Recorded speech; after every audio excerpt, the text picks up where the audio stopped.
Ok, alors, imaginez une ville entière construite comme une immense horloge. Et dans cette ville, le temps lui-même est sur le point de devenir le théâtre d'une bataille incroyable. Alors voilà, cette ville, elle s'appelle Ethelberg, et c'est magnifique. Tout, absolument tout, est un ballet de rouages de pistons. La ville fonctionne avec la précision d'une montre suisse, mais à l'échelle d'une métropole. Tout le monde vit au rythme de ce cœur mécanique, une symphonie parfaite, voilée. Enfin, presque parfaite. Parce que, au milieu de toute cette perfection mécanique, il y a quelqu'un, un jeune horloger, Théo. Et lui, il a un talent incroyable. Il entend quelque chose que personne d'autre ne remarque. Une sorte de dissonance, une petite arythmie dans le grand tic-tac de la ville, une note fausse. Et c'est là que tout commence, avec cette simple impression. Un jour, on l'appelle pour une réparation toute bête, sur le grand bœuf froid. Et c'est là qu'il va tomber sur le pot aux roses. Derrière le cadran géant, il trouve un compartiment secret. Et dedans, un appareil étrange. Ce n'est pas une horloge, non, c'est tout le contraire. Un truc en laiton sombre qui a l'air de, littéralement, dévorer le temps. Une machine qui ne mesure pas le temps, mais qui le vole. Et là, le conflit devient limpide. D'un côté, vous avez le mécanisme d'horlogerie classique, qui donne son rythme à la vie, qui la mesure.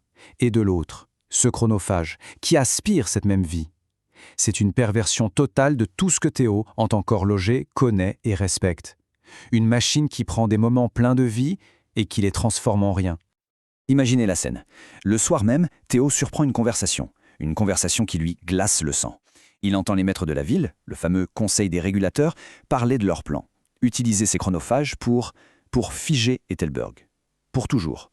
Dans un seul et unique moment de perfection éternelle. Le complot lui explose au visage. Ce n'est pas juste un dysfonctionnement, c'est un plan délibéré. Et tout à coup, le poids de ce secret est immense.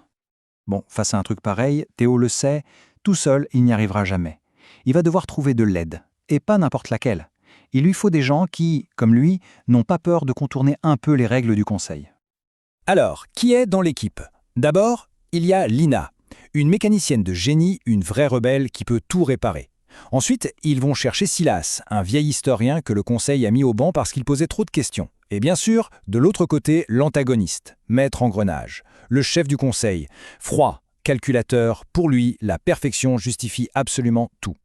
Leur plan, c'est audacieux, c'est le moins qu'on puisse dire. Pour contrer ces machines qui dévorent le temps, ils doivent en construire une autre. Une qui émettrait une sorte de contre-onde pour tout annuler. L'idée, c'est de combattre le mal par le bien, en quelque sorte.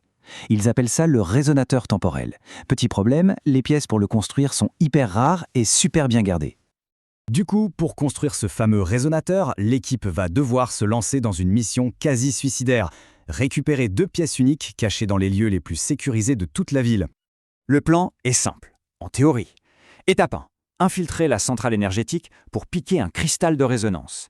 Étape 2. S'introduire dans les archives du temps, rien que ça, pour récupérer une bobine de flux quantique. Ok, première mission. Ça nous emmène au cœur industriel de la ville. Pensez à un véritable enfer de métal, de pistons, de turbines qui hurlent. L'air lui-même vibre de puissance. Ils doivent se faufiler là-dedans en risquant de se faire écraser à chaque seconde. Ils y arrivent, ils ont le cristal. Mais au moment de filer, qui débarque pour une inspection surprise? Maître Engrenage, en personne. Lina a un réflexe de dingue, elle tire Théo dans une ombre. Il ne respire plus. Sa silhouette passe, à quelques centimètres d'eux. Son regard froid balaie la pièce. Ouh, c'était moins une. Bon, pour la deuxième pièce, on passe au niveau supérieur. Les archives du temps. Là, on ne parle pas juste de garde mécanique, non. L'endroit est protégé par des pièges temporels, des anomalies conçues exprès pour vous coincer dans le temps. À l'intérieur, c'est un festival de pièges. D'abord, une salle qui les coince dans une boucle temporelle de quelques secondes. C'est Théo, avec son intuition, qui comprend comment s'en sortir. Ensuite, un champ de stase qui fiche tout sur place. Et c'est Lina qui doit le désactiver en catastrophe. Mais le pire reste à venir. Ils arrivent enfin à la bobine. Et là, une voix glaciale résonne. Votre curiosité vous aura perdu. Maître Engrenage, il était là. Il les attendait. C'était un piège. Et il vient de se refermer sur eux. Mais Lina, elle a toujours un plan B. Hop, bombe fumigène, confusion totale. Dans le chaos, il s'enfuit, avec les gardes aux trousses.